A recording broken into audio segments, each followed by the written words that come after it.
ॐ भूर्भुवः स्वः तत्सवितुर्वरेण्यं भर्गो देवस्य धीमहि धियो यो नः प्रचोदयात् ॐ शान्ति शान्ति शान्तिः. Namaskar, my dear friends. In this video I am going to explain the importance of the name. Especially in Bhakti Marga, the name is very, very important. As per our sages, the name itself is the Lord.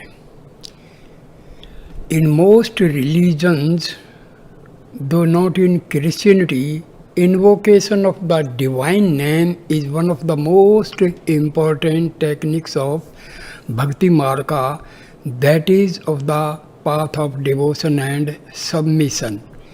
The following passage in praise of it is taken from Namdev, one of the great Maratha poet saints of the 13th and 14th centuries. In his youth, he was a bandit and murderer. One day he came upon a young mother comforting her fatherless child, and with sudden horror it flashed on him that it was he who had slain the father. In violent remorse, he rushed to the nearby temple and tried to commit suicide, but he was prevented. He then vowed the rest of his life to penance and worship. He became an ecstatic bhakta and a saint. All pervading. The name permeates everywhere from the heavens to the lowest regions of the entire universe. Who can tell to what depths in the neither regions and to what height in the heavens it extends? The ignorant undergo endless types of rebirths without knowing the essence. The name is immortal, says Namdev. Forms are innumerable, but the name is all. The name itself is form, and form is the name. There is no distinction between name and form. Becoming manifest, God assumed name and form. Thus the name and the Vedas were established. Remember that there is no mantra beyond the name. Those who say otherwise are ignorant. The name is God Himself, says Namdev. This is known only to loving devotees of the Lord. The all-pervading nature of the name can be understood only when one realizes his self. As long as one's own name is unrecognized, it is impossible to grasp the all-pervading name. When one knows one's self and one finds the name everywhere, to consider the name different from the named creates illusion. Ask the saints, says Namdev. None can realize the name by the practice of knowledge, jnana, meditation or austerity, tapas. Surrender yourself first at the feet of the Guru and learn to know that the I itself is the name. After finding the source of that I, merge your individuality in that oneness which is self-existent and devoid of all duality, that which pervades beyond all duality. The name has come into the three words. It is Brahman itself, where there is no action arising out of duality. Namdev's enlightenment. This was read out before Bhagwan in the hall, and he said, Namdev must have written this after he had obtained full realization on touching the feet of Vishobha Kesar. The point of this remark is that for a long time Namdev, although a saint and an ecstatic, was not fully realized. He worshipped God under the name of Vishobha. as is common in Maharashtra, and so intense was his devotion that the image of God in the temple used to come to life for him and speak to him as a friend. This sort of manifestation is apt to occur for the ecstatic bhakta. A modern example is Sri Rama Krishna, for whom the image of the Mother Kali came alive. Bhagwan continued with the following story of Namdev's final enlightenment. Gora, another saint who was a potter by trade, held a feast to which he invited the saints, including Namdev and Gyanadev, in the hope of enlightening Namdev. Gyanadev said to Gora, "Your job is making pots. You daily test them to see which are properly baked and which are not. There, sitting in front of you, are the pots of God, so test them to see which are sound." Gora, who had been told privately of the purpose of the test, agreed, and taking up the stick with which he used to test his pots, went round among his guests, tapping each one on the head. They all submitted meekly till he came to Namdev, who cried out indignantly, "What do you mean, potter, by coming to tap me with your stick?" Gora thereupon replied to Gyanadev, "All the other pots are properly baked, only this one is not yet baked." At this, everyone burst out laughing. Namdev was so humiliated that he got up and rushed out of the house straight to the temple of Vithoba, where he complained bitterly, crying out, "Am I not your child and your closest friend? How could you let such a humiliation befall me?" Vithoba appeared before him as usual and seemed to sympathize, but then said, "Why could you not sit quiet and submit to the tapping like all the others? Then there would have been no trouble." At this, Namdev became still more upset and cried, "You too want to humiliate me?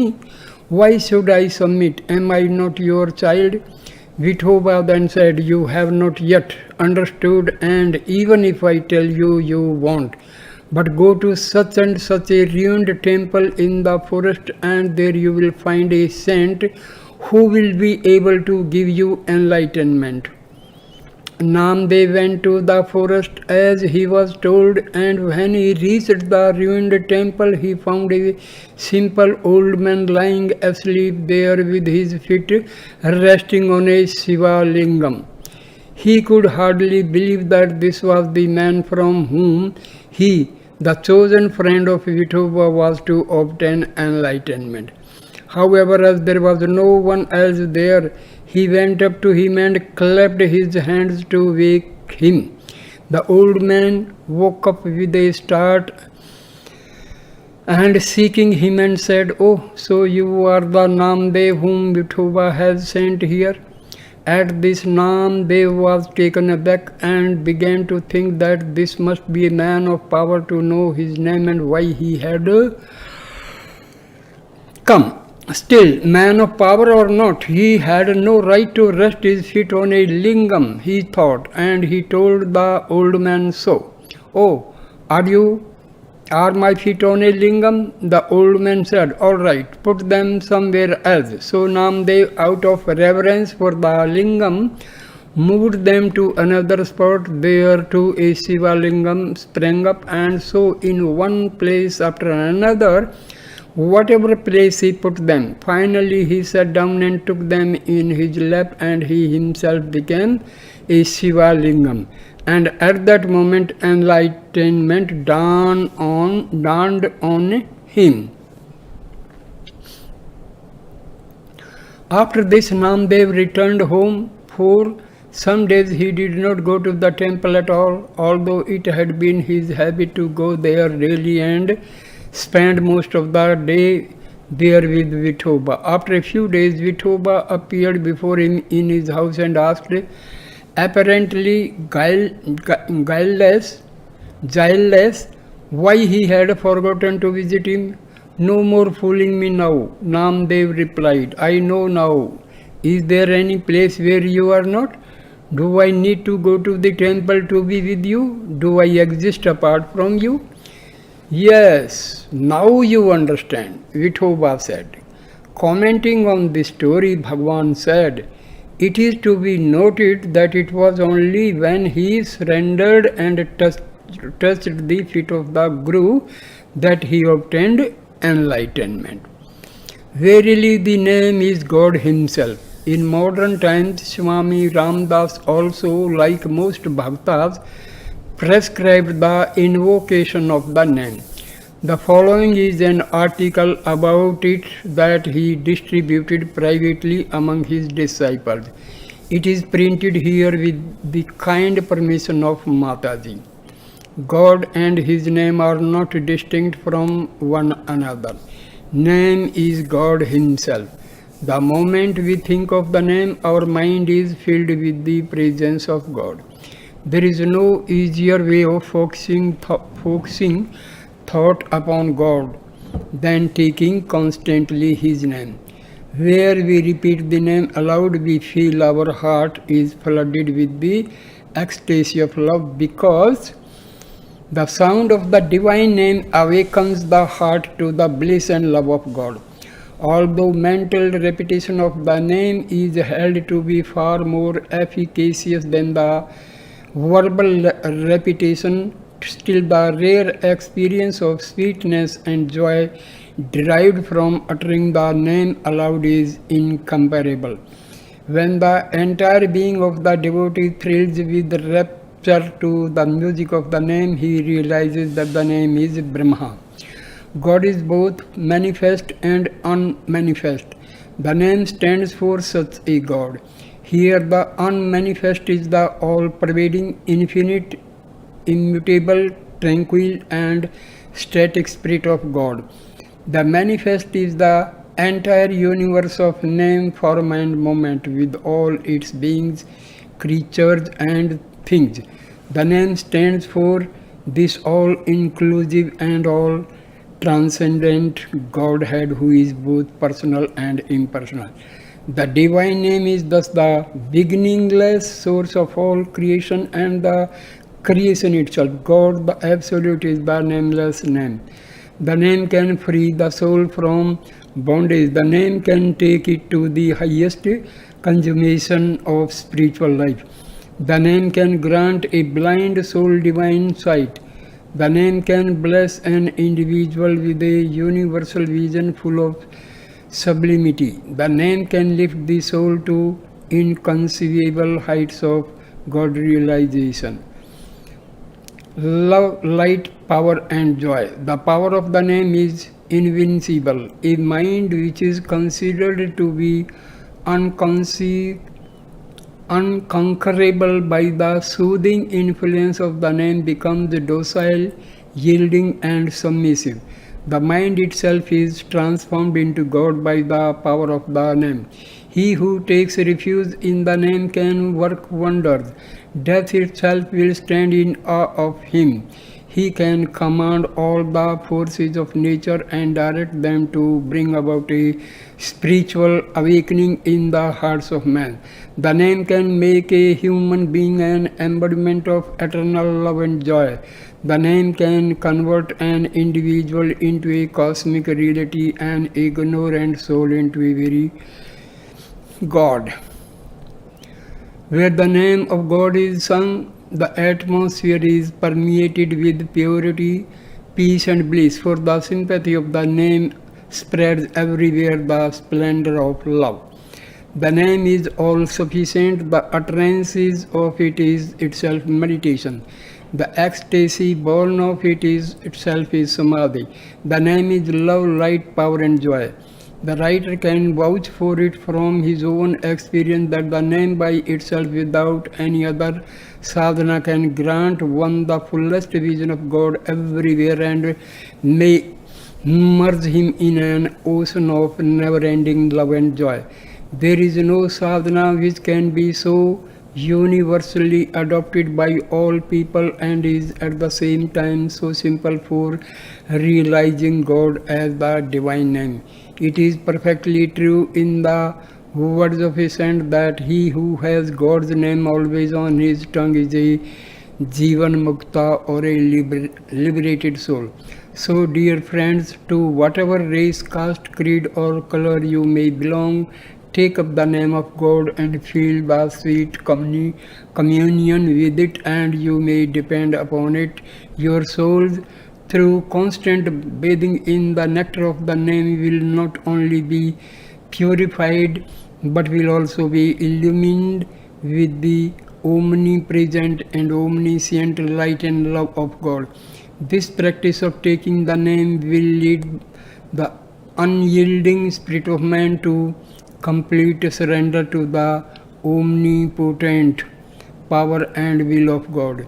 In the earlier stages, when the name is repeated with earnestness, faith, and concentration, the face and the body of the devotee will shine with a peculiar luster. His mind will be filled with wisdom and heart with love. This is due to predominance of sattva guna in the devotee. Later, when the repetition is continued with the same zeal, he will behold the universe before him as the very expression of God.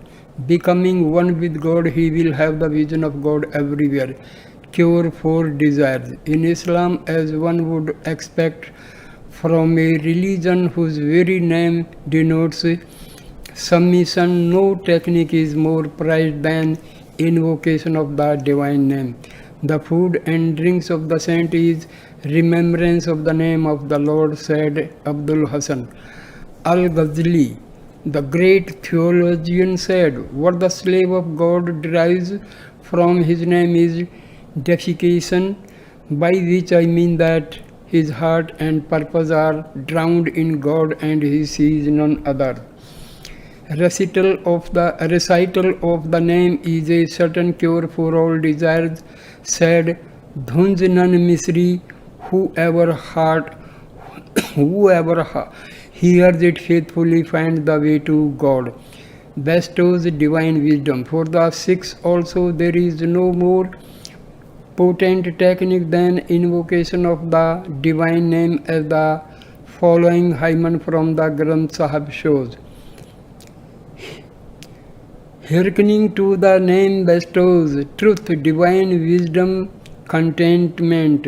To bathe in the joy of the name is to bathe in the holy places. By hearing the name and reading it, a man attains to honor. By hearkening, the mind may reach the highest blissful poise of meditation on God. Said Nanak, the saints are always happy. By hearkening to the name, sorrow and sin are destroyed. Buddhism is the most impersonal of religions. Its essential and original teaching seems to have no place for a path of devotion or for personal worship. In the Pure Land School, however, in China and Japan, Mahayana Buddhism has developed such a path for those who need it. A passage in Zendo's commentary on the Pure Land Sutras runs as follows. Only repeat the name of Amitabha with all your heart, whether walking or standing, sitting or lying. Never cease the practice of it for a moment. This is the work which unfailingly issues in salvation, for it is in accordance with the original vow of Amida Buddha. It was on the basis of this instruction Hunan founded the Japanese school of Jodo. So here I end this video. Thank you, my dear friends, for listening this video with patience and devotion. Please like, comment and share the video and subscribe the channel. Thanks, my dear friends. Namaste.